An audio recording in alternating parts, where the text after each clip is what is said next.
પછી આવે કે જાય રાગદ્વેષ થાય? મેં તમને જે આટલી બધી વાતો કરી એમાં કોઈ ધર્મની વાત આવી, કોઈ સંપ્રદાયની વાત આવી, કોઈ ગુરુની વાત આવી, કોઈ ક્રિયાકાંડની વાત આવી, કોઈ ત્યાગની વાત કરી મેં? બસ આ અમારું યુનિક સાયન્સ છે. તમે કયા કયા ધર્મ ગ્રંથોનો અભ્યાસ કર્યો અને એમાંથી શું તમે નિચોડ કાઢ્યો? ધર્મગ્રંથોનો અભ્યાસ જે કર્યો મેં નિચોડે કાઢ્યો કે ધર્મગ્રંથોની અંદર જે વાતો બધી લખી છે એ બધી સાંપ્રદાયિક મૂળ આપ્યો છે. કોઈ ધર્મ મૂળ પુરુષ હોય એટલે કે રામે રામાયણ લખ્યું નથી, કૃષ્ણે ગીતા લખી નથી અને મહાવીરે આગમ લખ્યું નથી.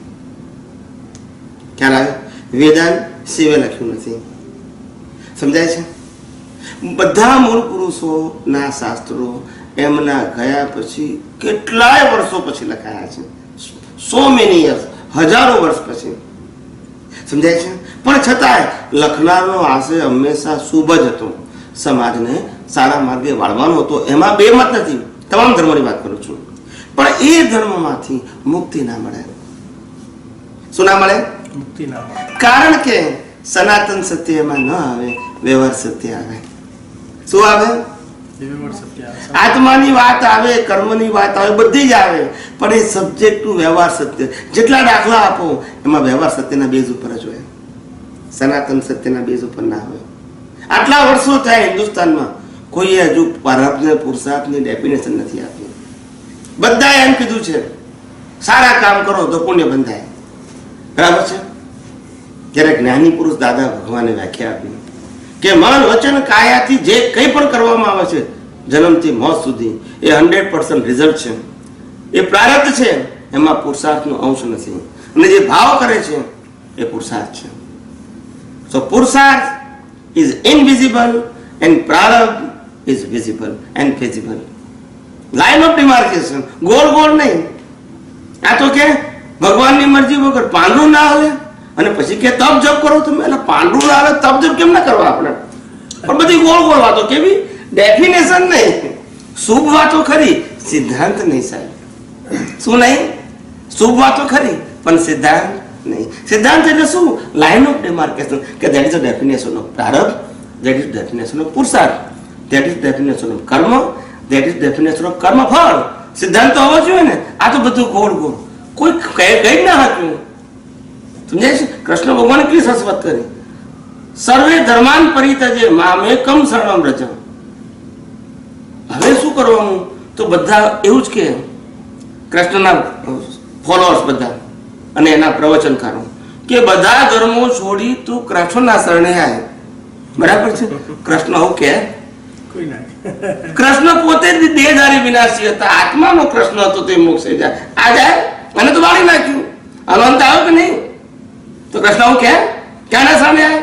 કૃષ્ણ એમ કહેતા હતા, હે જીવ, સર્વે ધર્માન પરિત્યજ્ય મામેકમ શરણમ વ્રજ. તું મામેકમ, મારો કયો ધર્મ છે? આત્મધર્મ, એના શરણે જાય. બાકી આ ઇન્દ્રિયના ધર્મો છે, દેહના ધર્મો છે, એ બધા કેવા છે? ભયાવહ. પરધર્મ ભયાવહ છે, ભયવાળા છે. એ રાગ દ્વેષ કરાવનારા છે, એ હરીફાઈ કરાવનારા છે, કોમ્પિટિશન. મારો ધર્મ ઊંચો, તમારો ધર્મ નીચો. પણ તું મારા શરણે આવી જાય એટલે મારો એટલે સ્વધર્મ, આત્મધર્મ. મામેકમ શરણમ વ્રજ. મારો ધર્મ કયો ધર્મ છે? આત્મધર્મ. અને પ્રકૃતિનો ધર્મ છે એ જૈન, વૈષ્ણવ, શિવ, સ્વામિનારાયણ જે હોય તે. આ ધર્મથી સંસાર છે, આ ધર્મથી મોક્ષ છે. આવું કહેતા હતા, આવું કહેવા માંગતા હતા. પણ કાળમાં શું થઈ ગયું? અપભ્રંશ થઈ ગયો, ભેદ પડી ગયો. સમજાય? વાત ના નહીં જતી.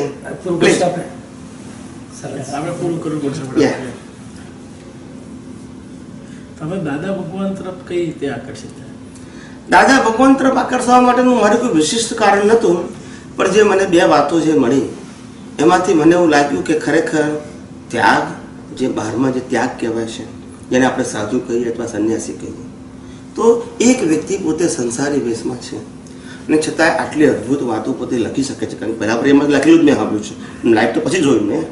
ત્યારે મને લાગ્યું કે ખરેખર જો વિજ્ઞાન દ્રષ્ટિ હોય તો જ આ વ્યક્તિનો અનુભવ થાય. ધર્મથી તો ના થાય. એને ત્યાગ તો કર્યું નથી, ઘર બાર તો છોડ્યા નથી, ધંધાએ છોડ્યા નથી, વ્યવહારે છોડ્યો નથી, છતાંય જ્ઞાન થયું. કારણ કે એની પાસે દ્રષ્ટિ છે. પણ દ્રષ્ટિ શું? તો કે સાયન્સ છે. ને સાયન્સથી છુટારો તો આ જગત તમને અડતું નથી અને નડતું નથી. જેમ રામકૃષ્ણ મહાવીરે રામે યુદ્ધ કર્યા રાજા તરીકે, લાખો લોકોની હિંસા કરી, એ જ અવતારે મોક્ષે ગયા. અને આપણે કીડીઓ બચાવતા અહીંયા ફરીએ છીએ બીકોઝ ઓફ અજ્ઞાનતા, એક્શન નહીં. શ્રીમદ રાજચંદ્રે કહ્યું, છૂટે દેહાધ્યાસ તો નહીં કરતા તું કર્મ, નહીં ભોગતા તું તેહનો, એ જ ધર્મ નંબર. દેહાધ્યાસ નથી કર્યો ત્યાં સુધી કર્મ બંધાશે. અને જેનો દેહાધ્યાસ કર્યો, પોતે કોણ છે જાણી લીધું, અને આ મન વચન કયા કોણ ચલાવે છે એ જાણી લીધું, એ દેહાધ્યાસ કર્યો, પછી કર્મ ના બંધાય. ભોગવવાના રહે બાંધેલા, પણ બંધાતા નથી. તમે કોઈ ભેટ કે દાન નથી લેતા, બધે જાઓ છો, તો તમારું ઘર કે તમારો ખર્ચ રોજિંદો કેવી ચાલે? કહો તમે બહુ સરસ પ્રશ્ન પૂછો કે તમે ભેટ કે દાન લેતા નથી. જે કાર્ય થાય છે ને જે બધું, એ બધું આ લોકો જ પ્રોવાઈડ કરે છે. મારા પોતાનું જીવન જે છે, અંગત જીવન, જેને કહું છું કે મારી બહેનો કે ભાણિયાઓ, એના જીવન માટેના પૈસા મારી પાસે પૂરતા છે. ઇવન તો મારું વ્યક્તિગત જીવન જીવવા માટે, રોટી કપડાં મકાન માટે મારી પાસે પૈસા છે. ફક્ત આ સત્સંગ માટે આ મહાત્માઓ આયોજન કરે છે. સમજાય છે? એટલે તમે કોઈ મને એમ કે સ્વામીજી $5,000 લો, તો હું કહું મારે જરૂર નથી, આ ભાઈને $500 આપી દો. અને શેમાં વાપરશે? કેસેટો બનાવવામાં. ખ્યાલ આવી ગયો ને? આ ઇન્ટરનેટના કામમાં વાપરશે, ટ્રાન્સપોર્ટેશનના કામમાં વાપરશે. અમે જ્યાં ટ્રાન્સફર કરતા હોય ઇન્ડિયામાં પણ લોકલ ટ્રાન્સપોર્ટેશન એમાં વાપરશે. પણ જિંદગીમાં ક્યારે નહીં કહેવાનું કે પૈસા આપો, જરૂરિયાત નથી. હું કુદરતના કાનૂનને એક્સેપ્ટ કરું છું કે કુદરતને મારી પાસે કામ કરાવવા માટે નિમિત્ત બનાવવો હશે તો સંજોગો એ ભેગા કરશે. એના ઉપર સંપૂર્ણ વિશ્વાસ છે. હું નિમિત્ત હોઈશ તો, નહીં હોઉં તો નહીં ભેગા થાય. ખરે કામ નહીં કરવાનું મારે, કારણ કે કરાવવાનું નથી, મારે તો સંજોગ ભેગો થયો. આજે અહીંયા આગળ આવ્યા, બરાબર છે, અહીંયા આગળ આવ્યા તો કુદરતને લાગ્યું હશે કે એના નિમિત્તે કંઈક સારી વાત નીકળે, તમે મને કંઈક પ્રશ્ન પૂછો, એ હું જવાબ આપું, એનું સારું સંકલિત થાય, છાપામાં આવે, લાખો લોકો જાણે, ને કોઈ સારું કામ થવાનું હશે તો આ નિમિત્ત બન્યું. આમાં કોઈ બિઝનેસ નથી. મને ખ્યાલ આવી ગયો. અમારી જેટલી કેસેટો છે અહીંયા આગળ મારા 700-800 સત્સંગ ઇન્ટરનેટ ઉપર રેકોર્ડ થયેલા છે, ગુજરાતી અને હિન્દીમાં. ભવિષ્યમાં ઇંગ્લિશમાં થશે. મારી આખી પોતાની વેબસાઇટ છે adhyatmvignyan.org. એની અંદર મારા 600, 700, 800 સત્સંગ છે, મોટાભાગના વિડીયો છે, કેટલાક ઓડિયો છે, પછી મારા જીવનનો ઉપદેશ છે, મારા જીવનની શોર્ટ કહાની લખી છે. એની અંદર રાઇટર બધા બીજા છે. પછી મેં જે સત્સંગ કર્યા છે એને સંકલિત કરીને હમણાં 200 પાનાની એક પુસ્તક બહાર પાડી છે, પણ એ ઈ બુક છે, એ પણ ઇન્ટરનેટ ઉપર છે. અને મારા કવિરાજ દાદા ભગવાન વખતના, એને કુદરતી આખું શુક્લ ધ્યાનની શ્રેણીમાં એમને જે પદ લખ્યા છે, બટ નેચરલ, એ લગભગ 1100-1200 મૂકેલા છે. બાકી ત્યાં નરસિંહ મહેતા, મીરા, કબીર, દાદા ભગવાન, આખો બધાના ફોટા પણ છે અને વાક્ય પણ છે. શ્રીમદ રાજચંદ્રનો ફોટો છે એ મારા મેઇન પેજ ઉપર. ખ્યાલ આવે? એટલે આ આખી વસ્તુ જે છે, આ આખી વસ્તુ જે એ અમને એવું લાગે છે કે જે આખું આ વિજ્ઞાન જે આખું ખુલ્લું થયું છે, થઈ રહ્યું છે હજુ તો. અને તમને જાણીને બહુ મોટું આશ્ચર્ય થશે સાહેબ કે હું છેલ્લા 20 વર્ષથી સત્સંગ કરું છું ઓફિશિયલ. પહેલાં નાના પાયા ઉપર ગામડામાં જતા હતા, હવે શહેરોમાં જઈએ છીએ, એજ્યુકેટેડ માણસો પાસે, વિચારક માણસો પાસે જઈએ છીએ. 20 વર્ષથી મારા સત્સંગમાં કોઈએ સામાજિક પ્રશ્ન નથી પૂછ્યા. અને તમે કોઈના પણ સત્સંગ સાંભળો, સામાજિક પ્રશ્નોથી ભરેલા હશે. હું જનરલ વાત કરવા માંગુ છું. સાંસારિક સામાજિક પ્રશ્નો પૂછીને જ એમનો સત્સંગ ચાલે. મારા બધા સત્સંગ કેવળ આધ્યાત્મ વિજ્ઞાન ઉપર છે. નો સોશિયલ ક્વેશ્ચન એટ ઓલ.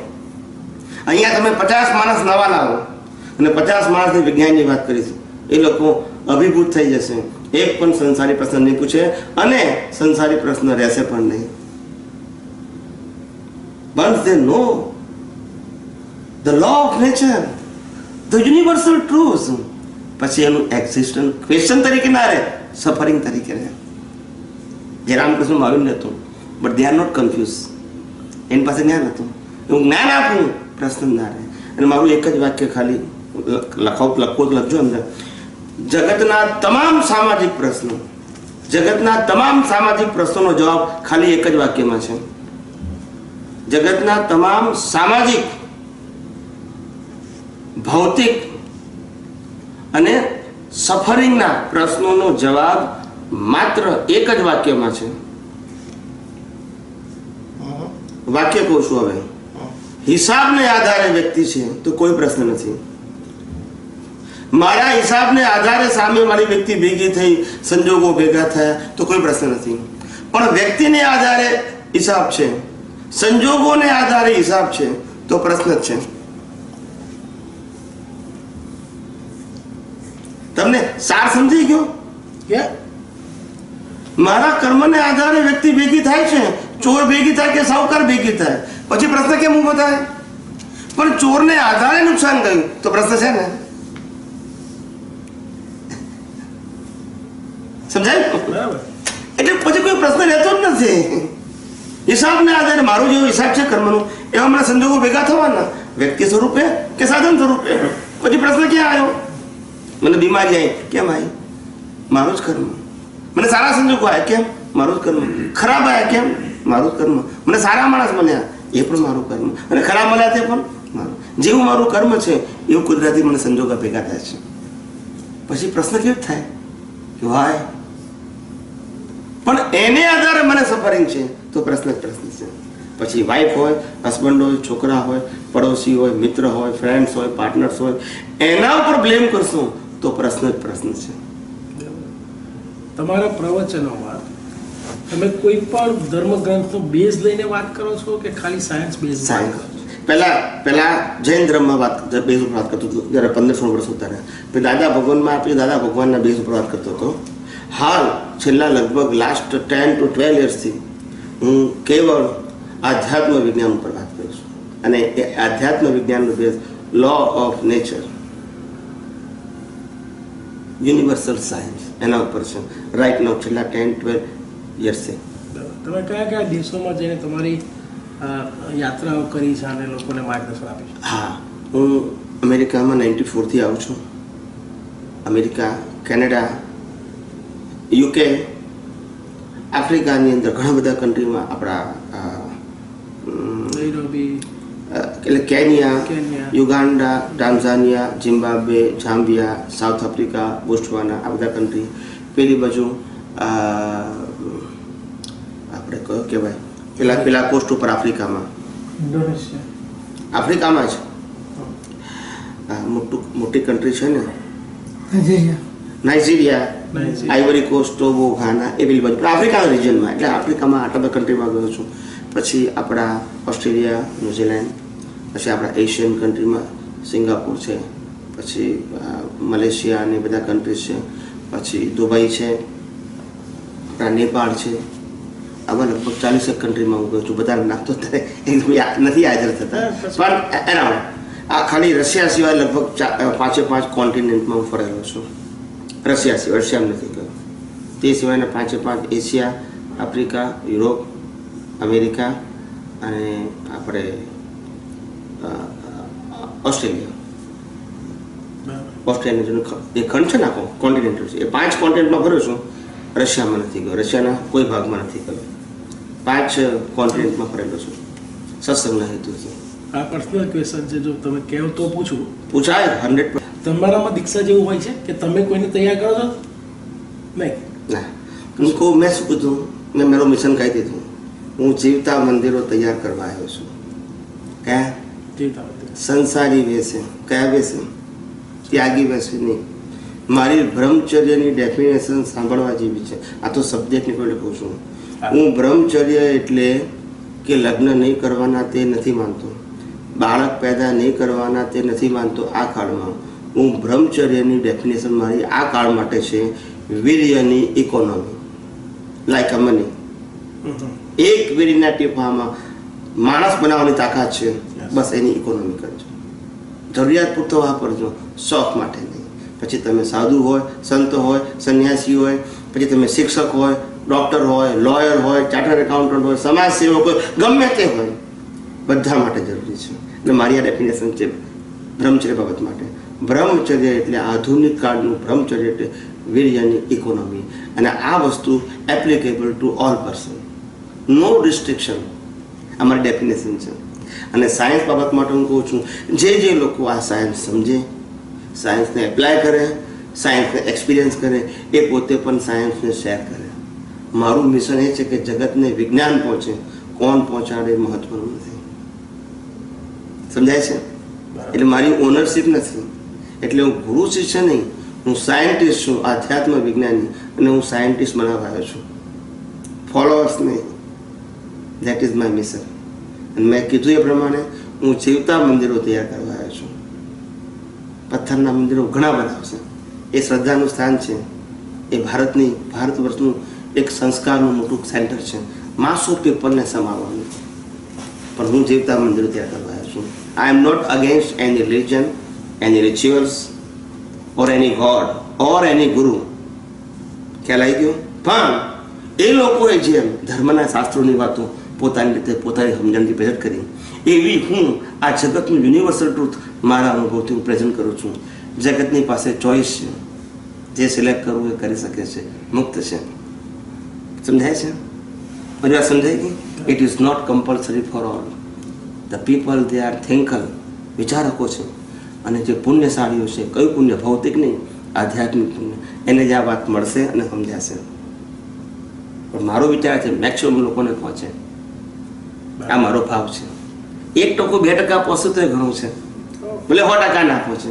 પણ સાયન્સનું વિઝન તો ખુલ્લું થાય કે આધ્યાત્મનો અને મુક્તિનો માર્ગ એ વિજ્ઞાન છે. આટલું પહોંચે ને તો એ વિચારકો ઊભા થશે. પણ જ્યાં સુધી ધર્મ સંપ્રદાયની રિચ્યુઅલ્સમાં જ મુક્તિનો માર્ગ છે, એવી બિલીફ જ્યાં સુધી દ્રઢ થયેલી છે, ત્યાં સુધી આ વિજ્ઞાન એને નહીં કામ કરે. અમારા ન્યૂઝપેપરના વાંચકો માટે કોઈ સંદેશ આપો. ન્યૂઝપેપરના વાંચકો માટે મુખ્ય સંદેશ એ છે કે જીવનની અંદર શ્રેષ્ઠમાં શ્રેષ્ઠ ધર્મ પેલો માનવ ધર્મ પાળો. કયો ધર્મ? માનવ ધર્મ. એટલે એક વ્યક્તિ બીજી વ્યક્તિને કમસે કમ ફિલિંગ સમજે, અને ફિલિંગને આધારે સામેવાળી વ્યક્તિ દુઃખ છે તેને દુઃખ દૂર થાય. એના ઘણા બધા રસ્તા છે, તનથી, મનથી, ધનથી અને વાણીથી. કોઈ પણ રીતે એના માટે પ્રેયર કરે. Try to help him. So the મુખ્ય માર્ગ માસ ઓફ પીપલ માટેનો ધર્મ છે માનવ ધર્મ, જે કોઈ પણ જાતના ભેદ વગર છે.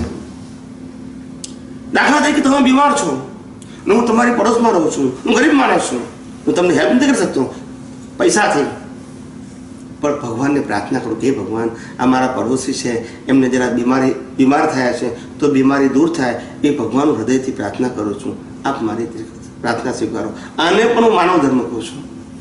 પૈસા હોય તો પૈસાથી આપો, વસ્તુ હોય તો વસ્તુ આપો.